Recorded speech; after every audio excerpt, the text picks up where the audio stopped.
여러분 6장 1절로부터 요 11절까지의 구절은 호세아에서 가장 유명한 구절입니다. 그리고 실제로 일반적인 어떤 기도회 같은 집회라던가 아니면 회복에 대한 메시지를 나눌 때 요 호세아 6장 1절로부터 3절까지의 얘기들이 참 많이 인용되기도 하고 본문 자체로도 사용이 되기도 합니다. 근데 저는 개인적으로 요 6장 1절로부터 3절까지가 진정한 의미의 회복의 메시지인가 라고 하는 질문이 제 안에 솔직하게는 좀 있어요. 내용상으로 회복에 대한 걸 다루지 않는 건 아닙니다. 당연히 하나님께로 돌이키자, 회개하자, 하나님께서 회복시키실 것이다. 이런 이야기들이 쭉 기록이 되어 있는데 이 6장의 위치가 앞에 있는 5장과 7장 안에서 쭉 문맥적으로나 이 호세아 전체 본문 안에서 호세아가 이 본문의 회복에 대한 이야기를 할 때 그 마음 상태가 진짜 이스라엘이 회복될 것에 대한 어떤 막연한 기대 또는 이 호세아 6장 1절부터 11절까지의 회복의 메시지를 이스라엘 백성들에게 선포할 때에 그들의 마음 가운데 실제로 뭔가 회복에 대한 가능성들이 엿보였기 때문에 이렇게 말씀을 선포하고 있었던 것 같아 보이지는 않습니다.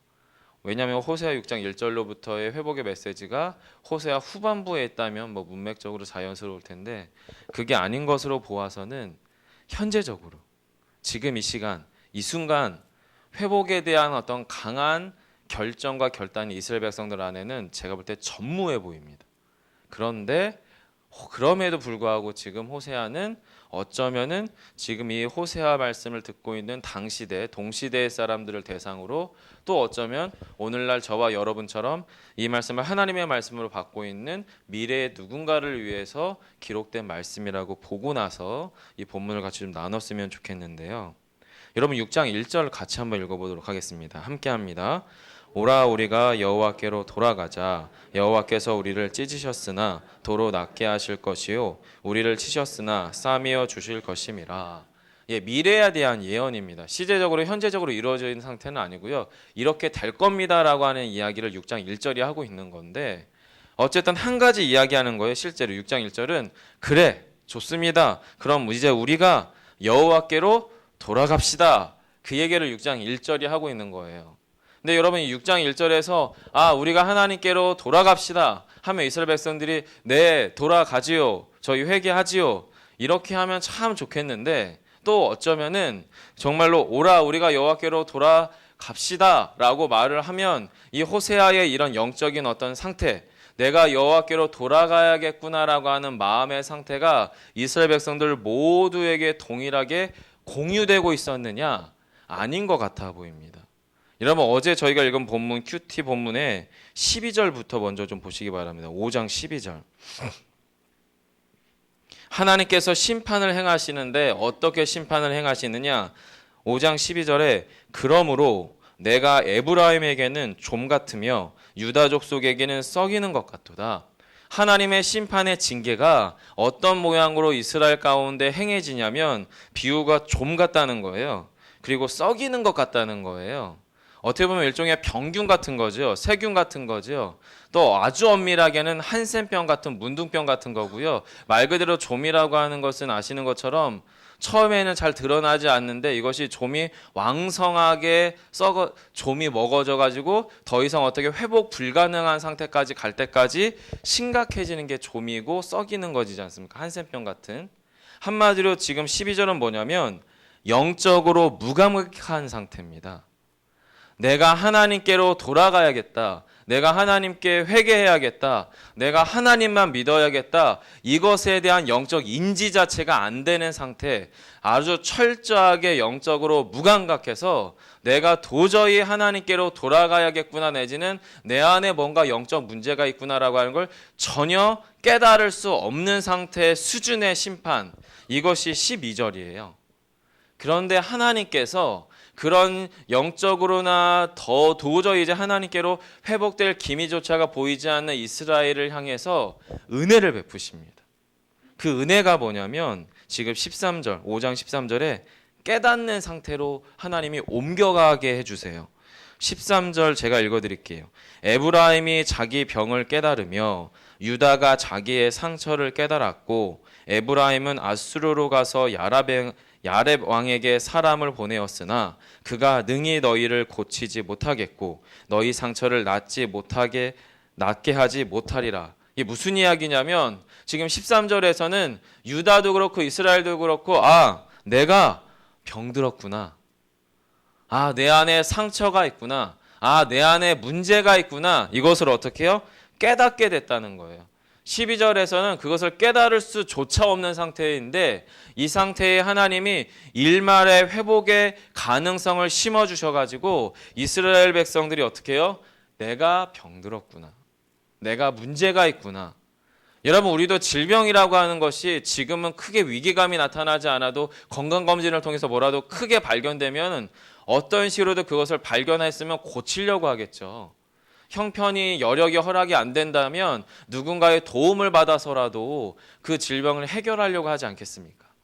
지금 13절에서 깨달은 상태는 그 지점이에요. 그래서 그렇게 깨달았는데 내 안에 문제가 있음을, 한계가 있음을 깨달았는데 그걸 해결하는 방법이 뭐냐면 잘못됐어요. 누구를 찾아가냐면 아수르를 찾아갑니다. 아수르. 그래서 하나님이 이렇게 비인양거리세요. 그가 능히 너희를 고치지 못하겠고 너희 상처를 낫게 하지 못하리라. 왜냐하면 하나님이 14절에 사자처럼 너희를 헤쳐놓으셨기 때문에, 사자처럼 너희를 찢어놓으셨기 때문에, 사자처럼 너희들 안에 상처 내셨고 너희를 그렇게 징계하셨기 때문에 아수르 따위가 그 문제를 해결할 수 없다라고 비인양거리시는 게 13절이에요. 그러면서 15절에 이스라엘 백성들의 돌아갈 영적 회복의 여지를 두시는 게 15절. 그들이 그 죄를 뉘우치고 내 얼굴을 구하기까지 내가 내 곳으로 돌아가리라. 그들이 고난받을 때 나를 간절히 구하리라. 이렇게 선포해 놓고 나서 호세아 선지자가 이 이야기를 들은 이스라엘 백성들에게 자, 그럼 오라. 그래, 좋다. 이제 우리가 그러면 여호와께로 돌아가자. 그 얘기하는 겁니다. 여러분, 우리의 영적인 상태를 스스로 질문해 봐야 됩니다. 우리의 영적인 무감각의 상태가 말씀이 들려도 기도의 자리 가운데 속하였어도 귀한 교회 공동체 안에 속해 있어도 또 아니면 심지어는 우리의 삶의 자리에서 내가 하나님을 믿어야겠구나라고 하는 결정이 내려지는 것조차의 필요성을 못 느꼈던 영적 무감각의 상태가 우리 안에 순간순간 찾아올 수 있습니다. 어쩌면 이 자리에 계신 여러분은 사실은 기도의 필요성을 아시기 때문에 앉아 계시니까 그 지점과 그 상태를 지나신 걸 수도 있어요. 하지만 죄송하게도 이 새벽 기도를 마치고 우리의 삶의 일상으로 돌아가면 내가 언제 기도했느냐라고 하는 것, 내가 언제 하나님의 도우심을 구했느냐라는 것을 순간순간 까먹습니다. 저희가 순간순간 있습니다. 그런 영적 무감각이 우리 안에 부지불식간에 순간적으로 찾아올 수밖에 없는 게 우리의 영적 상태예요. 그런 이스라엘 백성들에게 지금 6장 1절이 이야기하는 게 뭐예요? 여호와께로 돌아가자. 방향성을 말하는 겁니다. 방향성. 우리는 항상 매 순간 24시간 내내 하나님과 동행할 수는 없겠지요. 하지만 우리의 지향점, 우리의 방향성이 여호와께로 향하기를 원합니다. 왜냐하면 하나님께 향하기 시작할 때 이것이 하나님께서 만약에 징계하신 거라면 하나님이 회복시키실 것이고요. 이것이 나의 죄 때문에 그러한 것이라면 내가 하나님께로 돌이켜야 당연히 그것을 어떻게 하나님이 고치시겠죠. 하나님이 그 죄의 문제를 해결하시겠죠.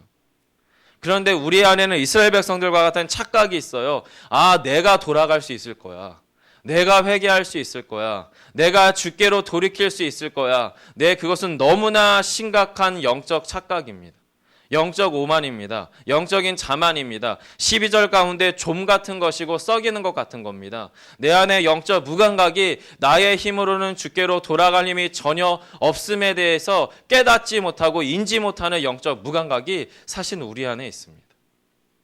그런 우리에게 기도에 대한 필요성을 깨닫게 하셔서 이 자리를 지키게 하는 것, 또는 교회 공동체 안에 예배의 자리 안에 믿음의 자리 안에 우리를 머물러 있게 하는 것, 24시간 평생 동안 하나님의 그런 은혜 주시지 않는 거예요, 여러분. 그 은혜가 지금 현재적으로 우리 안에 임했을 때 그걸 붙잡으셔야 된다라고 저는 믿습니다. 그 기도의 자리 가운데서 하나님과의 깊은 영적인 자리를 수없이 경험하고 경험하는 삶의 경험들이 축적되어야 될 것 같아요. 그런 삶의 회복의 역사들이 우리 안에 나타나기를 소망합니다. 호세아 선지자는 그 이야기를 하고 있는 것 같습니다. 예, 제가 이렇게 선포하지만 여러분은 돌아가지 않겠지만 하나님이 정하시고 약속하신 그때에 그 누군가는 어떻게 해요? 하나님께서 도로 낫게 하실 것이고 싸매어 주실 것입니다. 그리고 여호와께서는 이틀 후에 우리를 살리시며 셋째 날에 우리를 일으키시리니 우리가 그 앞에 살게 될 것입니다. 요 2절의 이야기는 매우 광범위한 영적인 해석이 가능한 본문입니다. 실제 이스라엘 역사 가운데에서 바벨론이나 아수르나 또 아니면 나중에 로마에 의해서 멸망당했던 이스라엘이 돌이켜지는 때에 대한 예언의 말씀으로도 해석이 되고요. 그리고 이 2절은 동일하게 예수 그리스도께서 이 땅 가운데 인간의 몸을 입고 오셔서 십자가에 달려 죽으셔서 3일 만에 죽음의 권세를 깨트리시고 우리 안에 확연히 부활의 첫 열매로 서신 역사.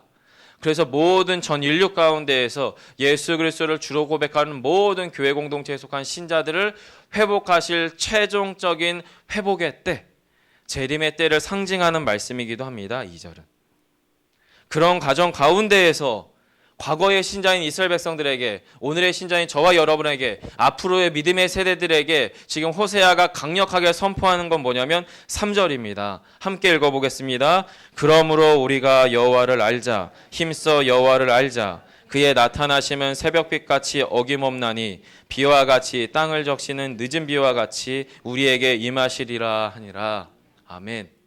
과거 이스라엘의 호세아 시대 때 이스라엘 백성들에게나 지금 저와 여러분에게나 앞으로 믿음의 세대 가운데에나 우리에게 하나님께 요청되어지는 것이 무엇이냐면 그러므로 우리가 여호와를 알자라는 겁니다. 우리 안에 여호와를 알만한 영적 여지를 허락하신 바로 지금 이 순간 이때에 우리가 여호와를 알자는 거예요. 힘써 여호와를 알자는 거예요. 왜냐하면 하나님께서는 우리 안에 당신의 그 구원의 계시의 비추심을 일정하게 누구에게나 모든 세대에게 주시기 때문에 지금 그렇게 어김없이 새벽빛같이 찾아오심으로 그때에 우리가 주님 앞에 믿음으로 반응하자라는 겁니다.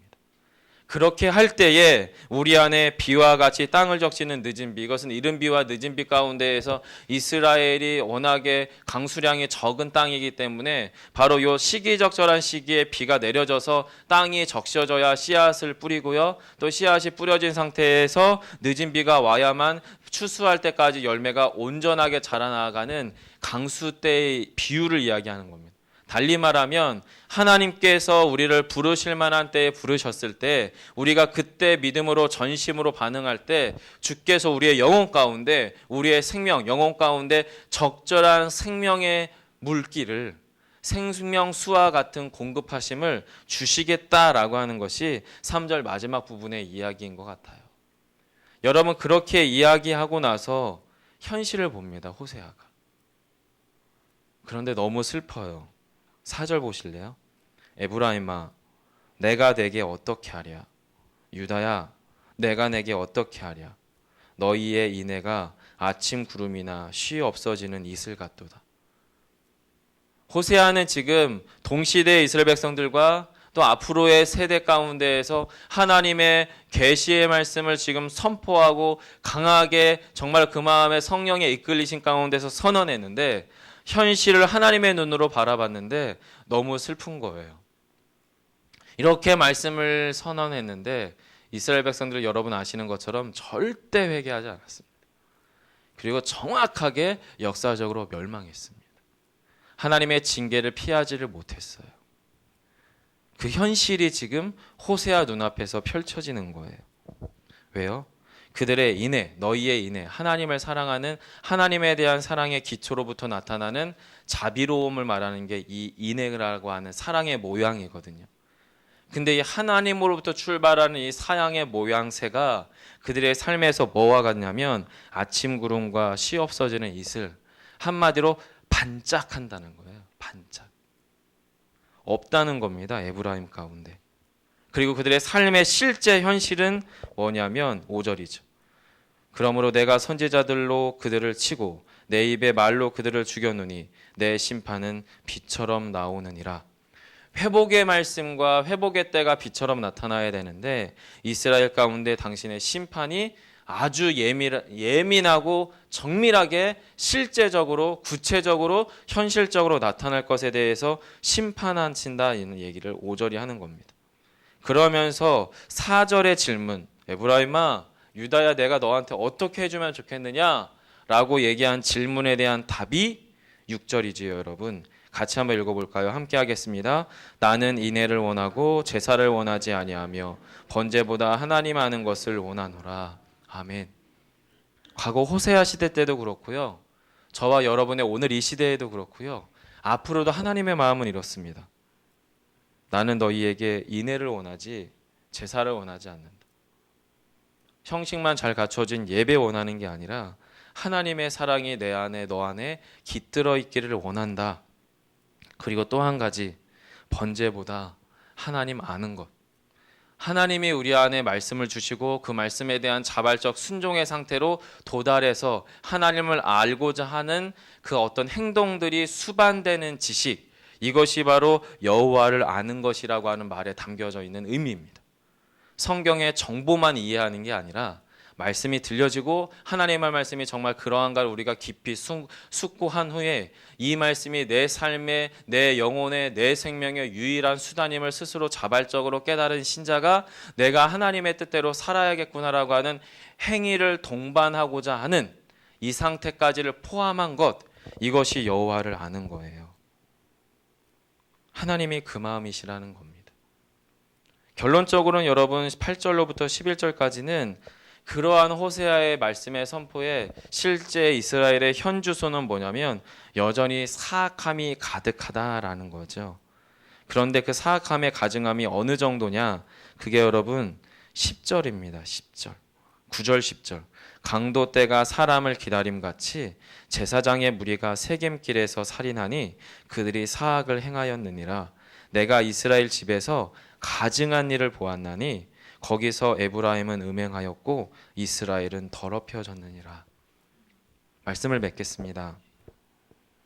호세아가 이 말씀을 선포할 때 해피엔딩의 드라마처럼 됐으면 참 좋겠어요. 눈물 흘리고 비통함과 안타까움으로 회개합시다, 하나님께로 돌아갑시다, 이렇게 이야기하면 네 정말 우리가 그러고 싶습니다 하고서 이스라엘 백성들이 하나님 앞에서 눈물 콧물을 쏟으면서 하나님께로 돌아오고 그들의 삶이 이스라엘 백성들이 구별된 이스라엘로 온전하게 서면 참 행복한 드라마가 될 텐데, 호세아가 6장 1절로부터 11절의 말씀을 선포하던 그 어간에도 여전히 여러분 이스라엘의 마음의 현실은 9절 10절이었습니다. 9절 10절. 그리고 그것에 대해서 하나님은 너무나 슬픈 뉘앙스예요. 제가 본문을 읽을 때 저는 이 본문이 너무 슬프게 다가왔습니다. 호세아는 하나님의 사람이기 때문에 주님이 주신 말씀을 선포해야 돼요. 하나님 분명 이 사람들을 주님께로 안 돌이킬 거잖아요. 그럼에도 불구하고 호세아는 지금 하나님의 명령하심에 따라 당신의 예언의 말씀을 선포합니다. 어쩌면 누구를 위해서요? 오늘날의 저와 여러분을 위해서일지도 모르겠습니다. 하지만 이스라엘의 현실은 제사장들조차도 강도 때와 같이 사악을 행합니다. 가증한 일을 행합니다. 여러분 호세아의 말씀에 호세아라고 하는 말은 구원이라는 말이고요. 여호수아라고 하는 말과 예수라고 하는 말과 같은 뜻입니다. 근데 그 예수라고 하는 이름의 뜻의 호세아를 그 시대 이스라엘에서 가장 부정한 여인, 여러분 부정한 여인이라고 하는 건 단순한 도덕적인 의미의 부정한 여인이 아니라 종교적 의미가 함께 묶여 있습니다. 이 당시에는. 즉 고멜이라고 하는 여인의 성적인 불결함은 실제적으로는 그 당시에 하나님이 아닌 다른 신들을 섬기는 장소에서 이루어졌던 성적인 행위를 동반한 의미의 부정입니다.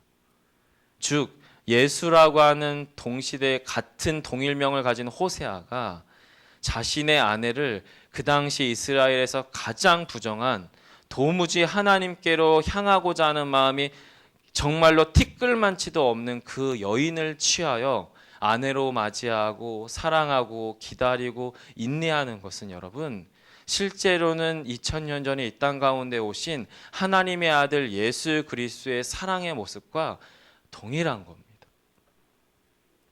즉 하나님이 이 본문 안에서 에브라임아, 유다야, 내가 어떻게 하랴라고 하는 비통한 호세아의 외침은 사실은 이 호세아의 말씀을 기록하게 하셨던 하나님의 외침이고요.